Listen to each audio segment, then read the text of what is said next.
bienvenue à École du Dimanche TV. Comme promis, aujourd'hui, je vais vous parler de comment préparer une bonne leçon.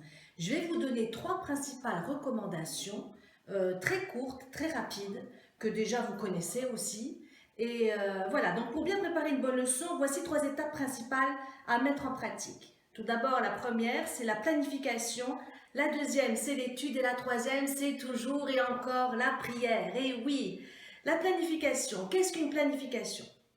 La planification, c'est l'organisation dans le temps de la réalisation d'objectifs, dans un domaine précis, avec différents moyens mis en œuvre et sur une durée précise. La caractéristique principale de la planification est la dimension temps. Aurais-je assez de temps si je commence à préparer la leçon le samedi soir? Non, je ne crois pas.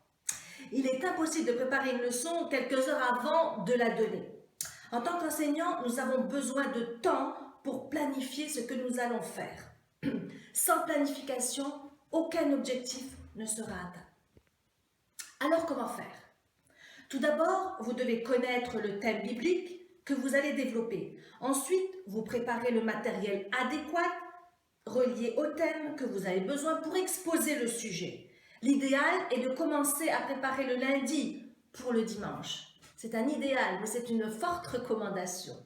Si vous n'êtes pas bien préparé, les enfants vont sentir que vous n'êtes pas bien préparé et vous allez perdre leur connexion, leur attention, et il y aura de la distraction et un manque de discipline parfois dans les classes.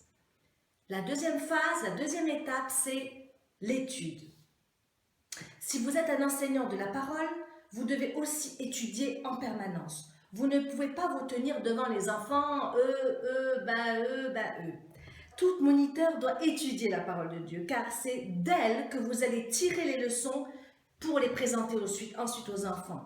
En lisant la Bible, le Saint-Esprit vous éclaire et vous enseigne aussi.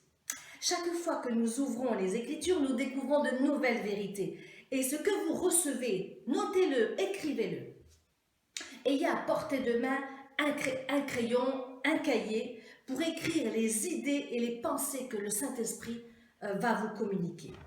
Après avoir lu le passage dans la Bible, essayez de découvrir par vous-même les vérités de la parole de Dieu avant de lire. Certainement, peut-être que vous utilisez des livres, le matériel, le manuel. Avant de lire ça, cherchez déjà par vous-même qu'est-ce que vous allez pouvoir apporter à vos enfants. Qu'est-ce que vous recevez et qu'est-ce que vous allez donner.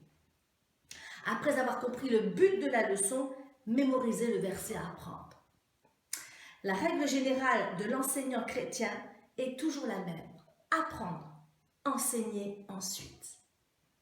La troisième étape, c'est, et je reviens encore une fois, c'est la prière.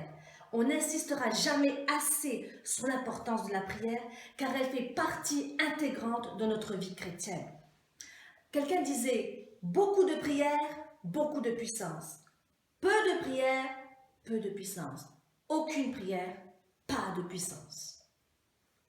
L'enseignant chrétien a besoin de prier pour lui-même et de prier aussi pour les autres enseignants, mais aussi pour les enfants. Il a besoin de prier aussi pour la leçon qu'il va enseigner. Soyez bénis et à bientôt, à la semaine prochaine pour un nouveau tuto.